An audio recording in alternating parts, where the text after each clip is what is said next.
Kelompok petani atau Poktan Jakabarik di Pedukuhan Gading 4, Kelurahan Gading, Kapanewon Pelayan Gunung Kidul, Saudara mendapatkan bantuan perangkap lalat buah.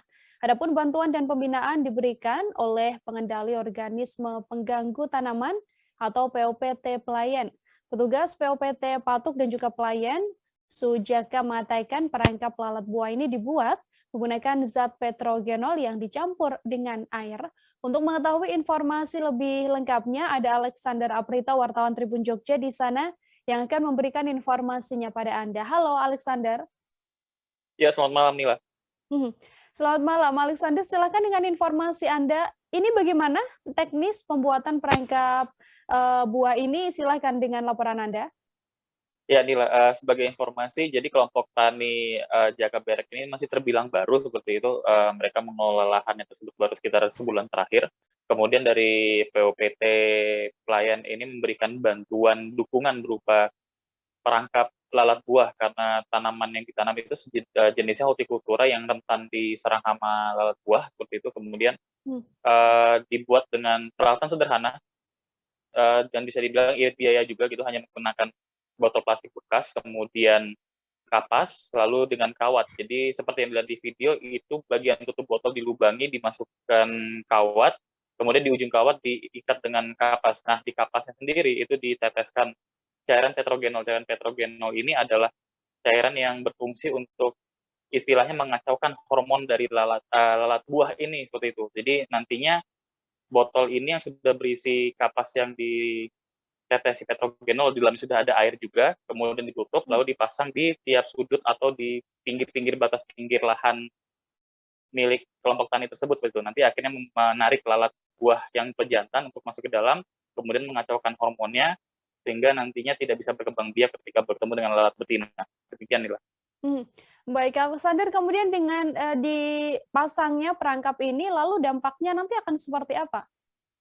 Ya Nila, jadi sebelumnya tadi saya sudah sampaikan itu juga ketika nanti bertemu dengan lalat betina itu tidak bisa berkembang biak, otomatis nantinya tidak muncul hama-hama baru, artinya maksudnya larva dari lalatnya sendiri yang bisa menyerang tanaman hortikultura yang ada di situ, seperti itu. Karena memang larva-larva dari lalat buah ini biasanya menjadikan tanaman hortikulturanya sebagai makanannya mereka. Jadi dengan adanya perangkap ini bisa menghambat proses perkembangbiakan, dan dengan demikian tanaman hortikultura yang ditanam oleh kelompok tani setempat bisa tumbuh lebih optimal.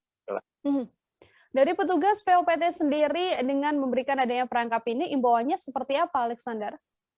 Ya, dari petugas POPT Patuk dan Pelayan Sujaka itu menghimbau agar dari kelompok tani setempat selalu mengolah tanahnya dengan baik, karena ini sangat bergantung, tanah ini sangat berpengaruh pada pertumbuhan dari tanaman gitu. Jadi sebaiknya diolah dan kemudian diberi jeda waktu. Jadi ketika diolah kemudian dibiarkan setidaknya sekitar sebulan baru kemudian diolah kembali seperti itu, dan itu juga ditambahkan dengan zat-zat tertentu seperti trichoderma, kemudian zat pengapuran agar tanahnya menjadi lebih subur.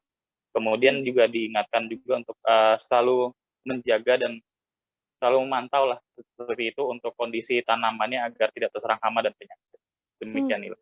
Oke, terima kasih banyak Alexander Aprita, wartawan Tribun Jogja, atas informasi Anda. Untuk mengetahui bagaimana informasi lebih lengkapnya, Saudara, Tribun wawancara dengan petugas POPT Patuk dan Pelayan Sujaka. Berikut laporannya untuk Anda. Salah satunya di awal itu adalah pengolahan yang pengolahan tanah yang ada waktu senggang paling enggak 1 bulan. Antara pengolahan ada jeda. Pengolahan pertama, kedua itu ada jeda 2 minggu, terus 2 minggu lagi, terus nanti 1 bulan baru diaplikasikan dengan pupuk organik yang dicampur trichoderma. Itu salah satu untuk mengantisipasi penyakit tular tanah atau layu fusarium. Yang kedua, antisipasi juga nanti setelah sudah tanaman 2 minggu di lapangan bisa disemprot dengan PGPR. Itu ditambah Bacillus, ditambah pengendalian dengan Bevera bassiana untuk mengendalikan apis, kutu maupun wereng hijau yang ada di tanaman itu untuk antisipasi. Terus salah satunya juga ini kalau sudah tanaman mulai berbuah, bercabang, antisipasinya dengan pengendalian lalat buah perangkap dengan petrogenol. Petrogenol itu adalah merupakan seporomon yang dipalsukan atau disintetiskan.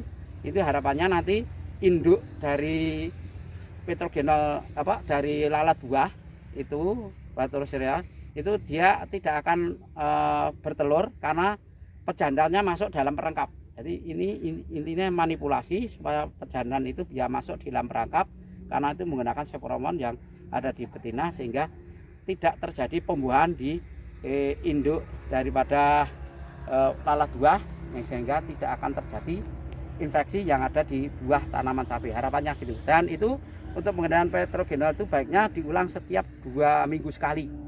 Harus dimasukkan lagi untuk tetes lagi untuk patogenal, karena kalau nggak diulang nanti justru bahaya.